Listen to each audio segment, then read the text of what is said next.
Doctor Vijay memorial senior secondary school Dharampur में 82 मामले corona positive के आने के बाद क्षेत्र में दहशत का माहौल बन गया है। पहले दिन पाठशाला में कुल 25 मामले कोरोना के आए थे, जिसमें 22 बच्चे और 3 स्टाफ के कर्मचारी शामिल थे। वहीं दूसरे दिन 18 बच्चे और इस पाठशाला में कोरोना पॉजिटिव के आए और तीसरे दिन 39 बच्चे पॉजिटिव पाए गए, जिसके बाद एसडीएम सरकाघाट, सीएमओ मंडी देवेंद्र शर्मा और बीएमओ संधोल के साथ मिलकर पाठशाला का संयुक्त दौरा किया और वहां पूरी व्यवस्था जांची। Doctor Vijay memorial senior secondary school Dharampur में 82 मामले कोरोना पॉजिटिव के आए हैं।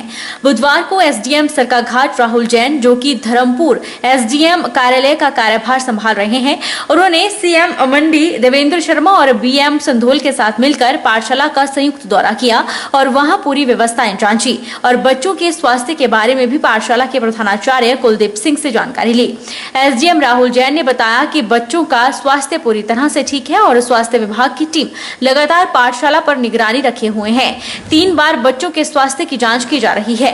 उन्होंने कहा कि बच्चों के अभिभावकों को चिंता करने की कोई जरूरत नहीं है, सभी बच्चे ठीक हैं और उनके स्वास्थ्य में जल्दी सुधार आ जाएगा। उन्होंने कहा कि टीम ने बच्चों के खाने पीने और रहने की पूरी जानकारी पाठशाला के प्रधानाचार्य से ली है, जिससे वह पूरी तरह से संतुष्ट नजर आए। उन्होंने बताया कि फिर भी प्रशासन और स्वास्थ्य विभाग पूरी नजर रखे हुए है और यहाँ पुलिस का पहरा भी लगा दिया गया है।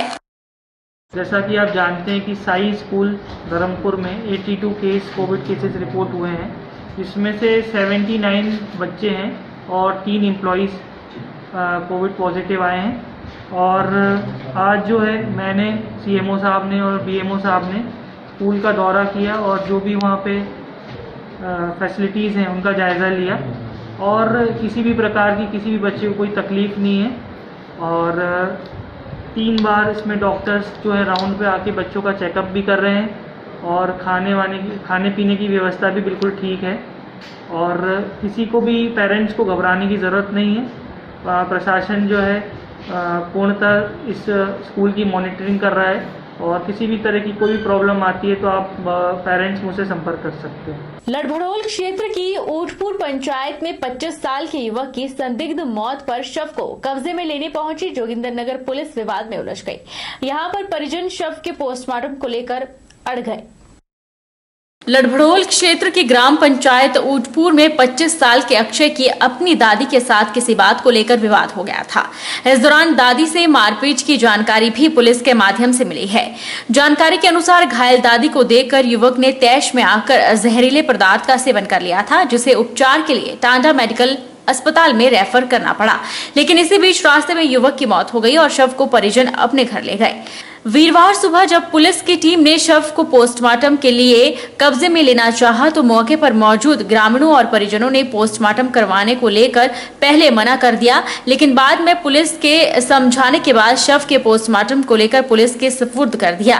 दोपहर बाद सिविल अस्पताल जोगिंदरनगर में पुलिस की निगरानी में शव का पोस्टमार्टम हुआ। देर शाम ऊटपुर पंचायत में ही शव का अंतिम संस्कार परिजनों की मौजूदगी में हुआ।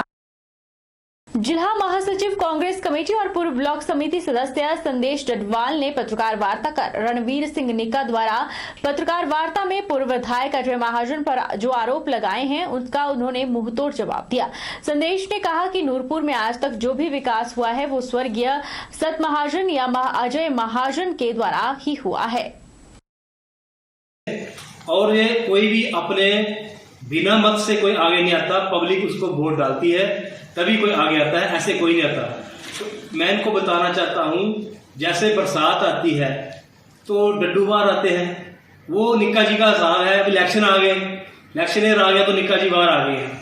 मैं इनसे पूछना चाहता हूँ, जो पिछला इलेक्शन 2017 में हुआ उसके लिए जो आरोप आज लगा रहे हैं हमारे अपने बड़े भाई अपने राम जी के ऊपर, श्री केठानी जी के ऊपर, कि उन्होंने ये किया वो किया जो भी किया, लेकिन जब इलेक्शन हुआ था 2017 में तो इन दोनों ने राम और लक्ष्मण बनकर ये इलेक्शन लड़ा था और नूरपुर की भोली वाली जनता को उन्होंने मूर्ख बनाया था। तब ये दोनों एक ही थे। जितना आज भागीदार हमारे मंत्री जी हैं उतने भागीदार ये महामंत्री निक्का जी भी है, उसमें लोगों का जो बर्बादी करने के लिए इनका भी उतना ही हाथ है। तो मैं इनसे पूछना चाहता हूं कि आज आपके पास क्या जवाब है उन लोगों के लिए आज लोग इनको पूछ रहे हैं कि नूरपुर की जनता जो है, हमारा नूरपुर जो आज पूरा पीछे 10 साल पीछे चला गया है। हिमाचल प्रदेश में बारिश ने फिर अपना कहर बरपाना शुरू कर दिया है। पिछले 3 दिनों से जारी बारिश ने लोगों की दिनचर्या प्रभावित की है और परेशानी में डाल दिया है। बारिश से जहां एक और भूस्खलन का खतरा बना हुआ है, वहीं बारिश से तापमान में गिरावट दर्ज की गई है, जिस वजह से लोग गर्म कपड़े पहनने को मजबूर हो गए हैं। जिला में 6 सड़कें बाधित हुई हैं, जिन्हें खुलवाने का कार्य जारी है। हिमाचल प्रदेश में बारिश ने जनजीवन प्रभावित करके रख दिया है। बारिश से जहां लोगों की दिनचर्या प्रभावित हो रही है, वहीं सड़कों पर भूस्खलन का खतरा बना हुआ है। बात अगर मंडी जिला की करें तो यहां पर बारिश से यात्रियों संग लोगों को भी परेशानियों का सामना करना पड़ रहा है। बारिश से जहां एक और भूस्खलन का खतरा बना हुआ है, वहीं तापमान में भी गिरावट दर्ज की गई है, जिस वजह से लोग गर्म कपड़े पहनने को मजबूर हो गए हैं। मौसम विभाग ने प्रदेश में आगामी दिनों को लेकर भारी बारिश की संभावना जताई है। ऐसे में भारी बारिश के कारण कई स्थानों पर भूस्खलन देखने को मिला है। इस कारण मंडी जिला के करसोग, सुंदरनगर और सदर में 6 सड़कें बाधित हुई हैं, जिन्हें खुलवाने का कार्य जारी है। वहीं बात अगर विद्युत सेवा की करें तो 2 जगह पर विद्युत सेवा बाधित रही, जिनमें से एक सेवा को बहाल कर दिया गया है और दूसरी लाइन पर कार्य जारी है। एडीसी मंडी जतिन लाल ने लोगों से आग्रह किया है कि बारिश की वजह से पंडोह के आसपास लैंडस्लाइड के खतरे को देखते हुए लोग एनएच पर सफर न करें, साथ ही नदी नालों के आसपास भी न जाएं। मंडी जिला में पिछले 1-2 दिन से काफ़ी बारिश हुई है, जिसकी वजह से हमारी कुछ जो हमारी रूरल रोड्स हैं वो ब्लॉक्ड रही। फिलहाल हमारी करसोग में, सुंदरनगर और सदर मंडी में कुल 6 रोड्स ब्लॉक हैं, जिस पे हमारी टीमें ऑलरेडी काम कर रही हैं और जल्द ही उनको लोगों के लिए ओपन कर दिया जाएगा। इसके अलावा हमारे 2 जगहों पे जो हमारी बिजली की लाइनें हैं, वहाँ भी इफ़ेक्ट हुआ था बारिश से, बट उस पर भी हमारी टीमें ऑलरेडी लगी हैं, जिनमें से एक लाइन खुल चुकी है और दूसरी भी जल्द लोगों के लिए चल पड़ेगी।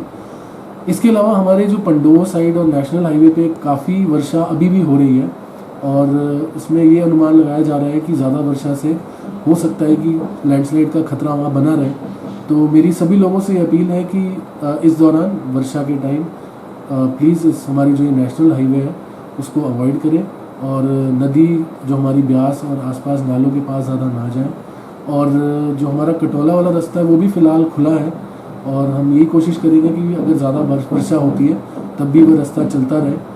तो कृपया घर से बाहर तभी निकलें जब अत्यंत आवश्यक हो।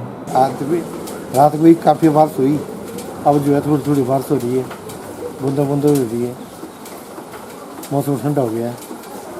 बारिश चली अभी 2 दिनों से लगातार हो रही है, बूंदाबांदी चली हुई लगातार, बस मौसम भी थोड़ा ठंडा हो रहा है। बाकी देखते हैं आगे। हाँ, बारिश में काम करने में ज़रा दिक्कत आती है, सामान वगैरह इधर उधर ले जाना, वो तो फिर दिक्कत हो ही जाती है। बाकी कर ही रहे हैं जो भी है। वक्त तो चला है छोटे से ब्रेक का, ब्रेक के उस पार फौरन लौटेंगे।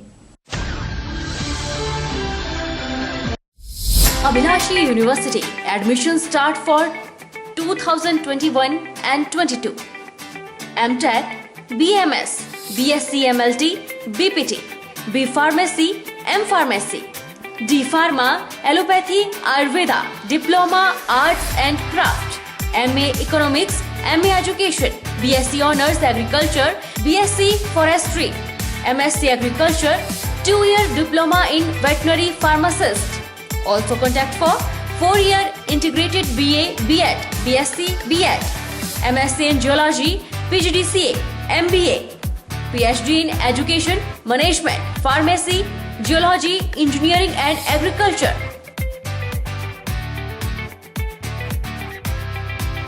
Contact for admission. Abhilashi University, Chalchok, District Mandi, Himachal Pradesh.